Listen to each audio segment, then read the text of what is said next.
আমি মিরাজিজুল হক। আমি ঢাকা বিশ্ববিদ্যালয়ের একজন প্রাক্তন শিক্ষার্থী।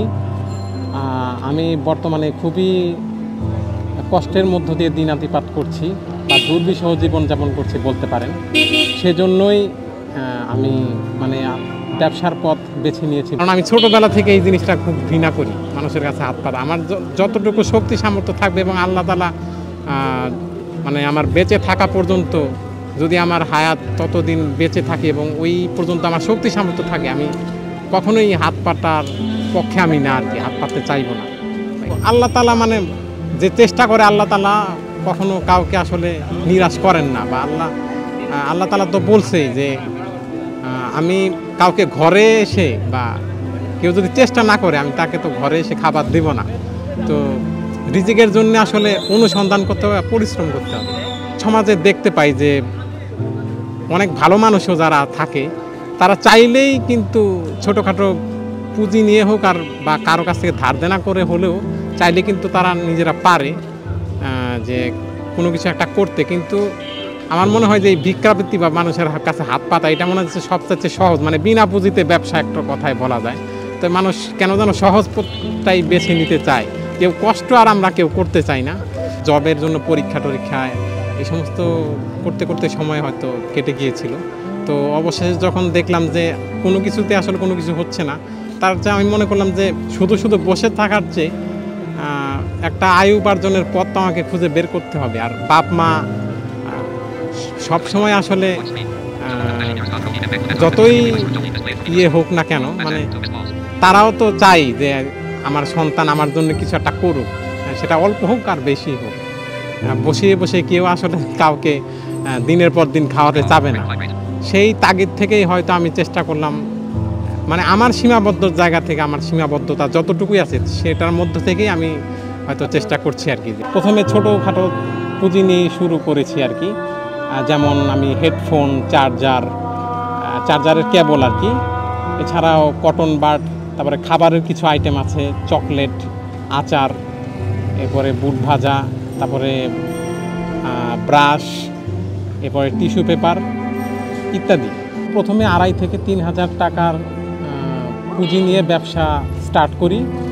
এবং তখন যে জিনিসগুলো আমি কিনেছিলাম জাস্ট পরীক্ষা নিরীক্ষা করার জন্যই আমি মূলত শুরু করি, যে অ্যাটলিস্ট দেখতে চেয়েছিলাম যে কোন জিনিসের চাহিদা বেশি থাকে, অর্থাৎ আমি জিনিসগুলো পারবো কিনা। সেই জন্যে আমি প্রথমে অল্প পুঁজিতেই শুরু করেছিলাম আর কি, যদিও এখন কিছুটা হয়তো পুঁজি বৃদ্ধি করেছি আর কি।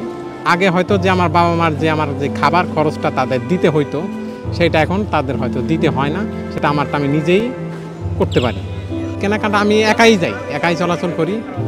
এবং এই জিনিসটা হয়তো অনেকে পারে না, বা যারা মূলত লেট ব্লাইন্ড তাদের ক্ষেত্রে মুভ করার ক্ষেত্রে বা চলাফেরার ক্ষেত্রে তাদের সমস্যাটা বেশি হয়। যেহেতু আমি অনেক ছোট থেকেই আমার এই সমস্যাটা, তো ছোটোবেলা থেকে চলাফেরা করতে করতে একটা আইডিয়া চলে আসে।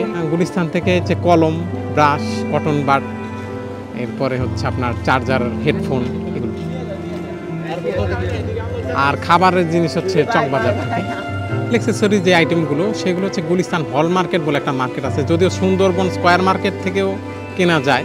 তো আমি যেহেতু হল মার্কেটে, এক মার্কেটেই আসলে অনেক কিছু আমি পেয়ে যাই বা যাব, সেই জন্য আমি, যেহেতু আমার একটা দৃষ্টিজনিত একটা সমস্যা আছে, তো আমি তো আর ঘুরে ঘুরে সব জায়গায় একটা এই মার্কেট আরেক মার্কেট, সেটা যেহেতু পারবো না, তা আমি চাইবো সহজে কোন জায়গা থেকে, এক জায়গা থেকে আমি বেশি পণ্য কিনতে পারবো। সেই জন্য আমি যে কোনো একটা জায়গা থেকেই হচ্ছে কেনার চেষ্টা করি। আনুমানিক হচ্ছে 3 থেকে 400 টাকা। এখন এক দিন এক রকম হয়, সব দিন সমান হয় না। তো সর্বোচ্চ হয়তো একদিন আমার 800 থেকে 1,000 টাকা বিক্রি হয়েছিল। তো এমনি আমি যদি প্রফিট আমি হিসাব করি, তাহলে হয়তো 250 থেকে 300 এরকম profit.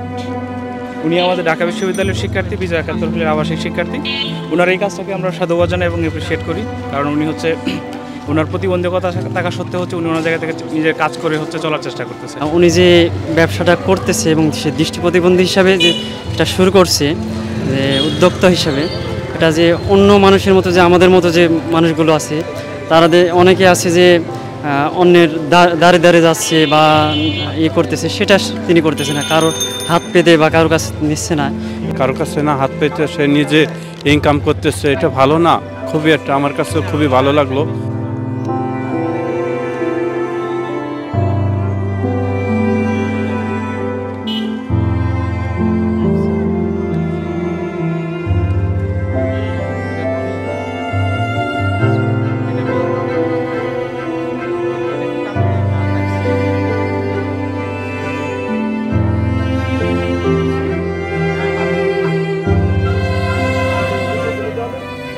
For more updates, follow us on Facebook, subscribe our YouTube channel, get the latest update on www.daily-sun.com.